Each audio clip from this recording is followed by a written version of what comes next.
बिस्मिल्लाहिर्रहमानिर्रहीम। अस्सलाम वालेकुम नाज़रीन, आप यूट्यूब चैनल देख रहे हैं। मैं इमरान खान हूँ। खैबर अमन जरगे के हवाले से हम पहले बात करते हैं। 2 जरगे हुए हैं 2 दिनों में, एक हफ्ते वाले दिन हुआ और एक एतवार वाले दिन हुआ।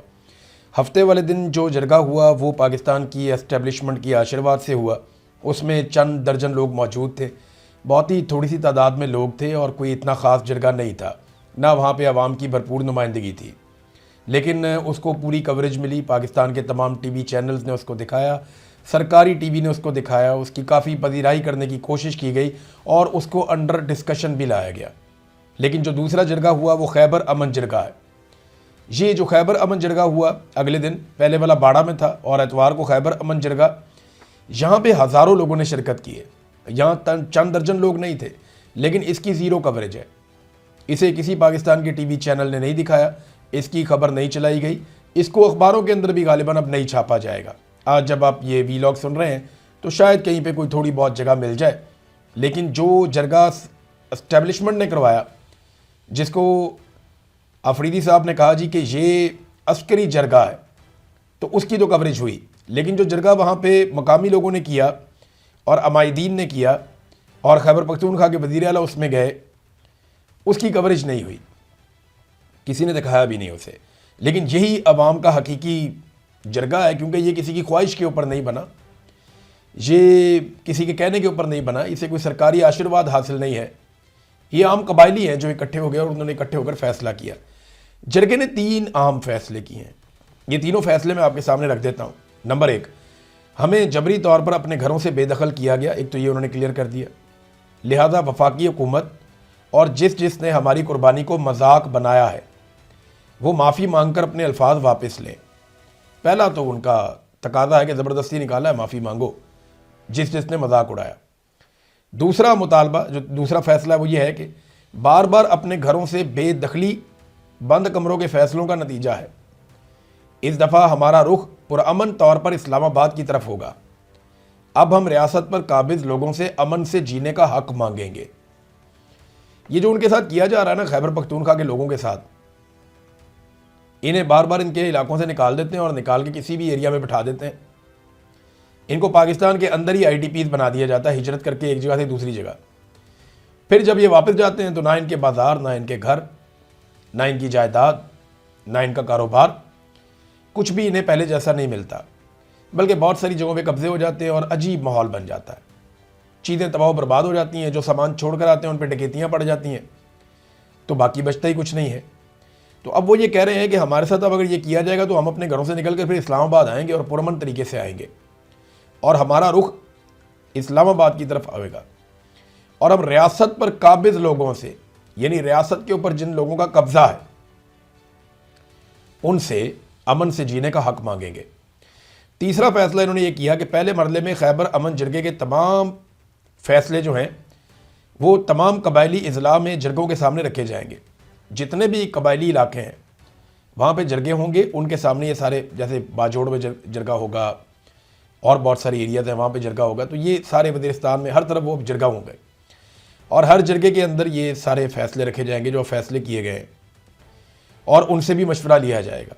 फिर पूरे खैबर पख्तूनख्वा के पख्तून का कौमी जरगा बुलाया जाएगा, जिसमें आखिरी फैसला होगा कि पख्तून कौम अब मज़ीद बंद कमरों के फैसले कबूल नहीं करेगी और रियासत पाकिस्तान पर काबिज माइंड सेट को इससे आगाह करेगी।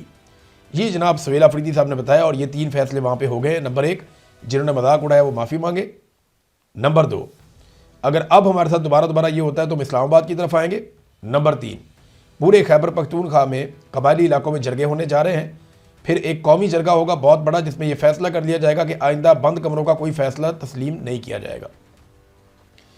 देखिए, अगर ये सारे कबायली इलाके इस बात का फैसला कर देते हैं ना कि कभी भी किसी भी एक कबायली इलाके में मकामी लोगों की मर्ज़ी के ख़िलाफ़ ज़बरदस्ती ऑपरेशन होता है या उनको दहशतगर्दी में झोंका जाता है या कोई ऐसी लड़ाई शुरू की जाती है जो लोगों को लगे कि उनके मफाद के ख़िलाफ़ है, तो सारे कबायली मिलकर उसका रद्द-ए-अमल देंगे और इस्लामाबाद की तरफ जाएंगे। मुझे तो जो कहानी लग रही है वो इस तरफ जाती हुई लग रही है।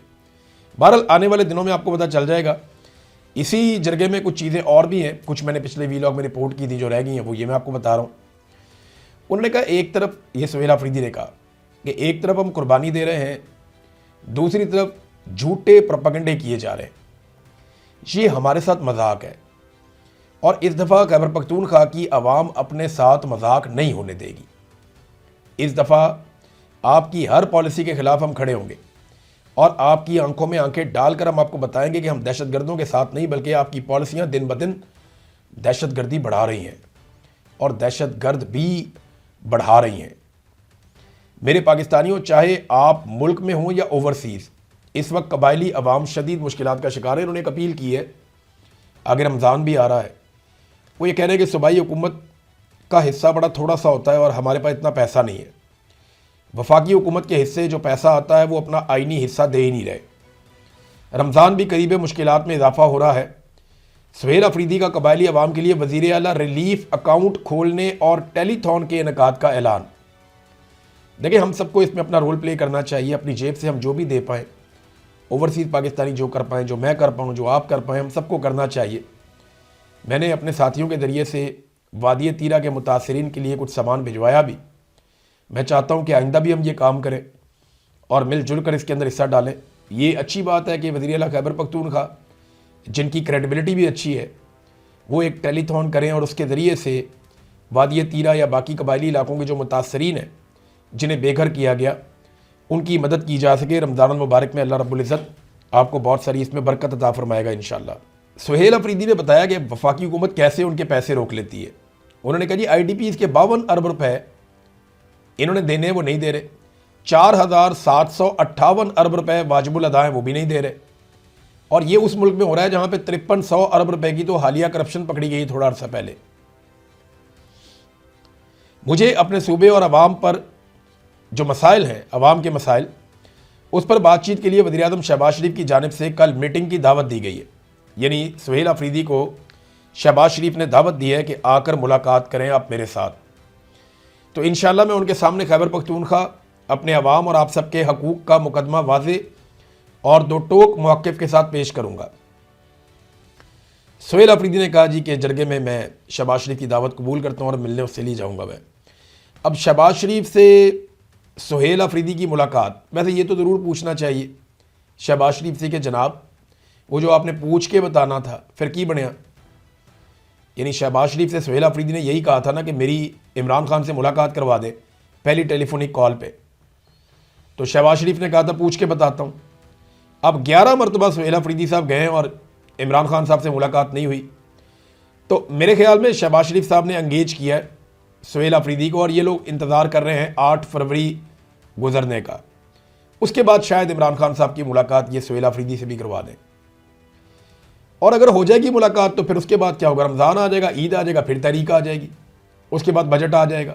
तो पाकिस्तान में हर वक्त कुछ ना कुछ होता रहता है। इन्हें चीज़ें नॉर्मलाइज करनी पड़ेंगी, इंसान बनना पड़ेगा। ये जो टैक्टिसेस है ना, दबाने के, जबर के ज़रिए, फस्तायत के ज़रिए, मुलाकातें रोक कर, तशद्दुद के ज़रिए लोगों को परेशान करना, इमरान खान को कैद तन्हाई में डाल देना, इन चीज़ों से रियासत का कोई फ़ायदा नहीं होगा, उल्टा नुकसान होगा। शहबाज शरीफ ने और आसिम मुनीर साहब ने मिलकर पाकिस्तान का जितना नुकसान कर दिया है, इसकी कोई तारीख में मिसाल ही नहीं है। हर चीज़ में पाकिस्तान को डाउन कर दिया। अब मईशत से लेकर दहशतगर्दी के मामला पे आ जाएं, आप पाकिस्तान की मुआशरत के अंदर देख लें, ह्यूमन राइट्स के मामला देख लें, लोग गुर्बत की लकीर से नीचे कितने ज़्यादा चले गए ये देख लें, बेरोज़गारी कितनी ज़्यादा बढ़ गई, महंगाई कितनी बढ़ गई ये देख लें। पाकिस्तान तरक्की कर ही नहीं रहा, ग्रोथ बढ़ ही नहीं रही। पाकिस्तान का तजारती खसारा लगातार बढ़ता चला जा रहा है, हत्ता कि इस खित्ते के अंदर भी पाकिस्तान का तजारती खसारा बहुत ज़्यादा बढ़ गया है। अब तक के लिए इतना ही। अपना ख्याल रखिएगा, अपने इस चैनल का भी। अल्लाह हाफ़िज़।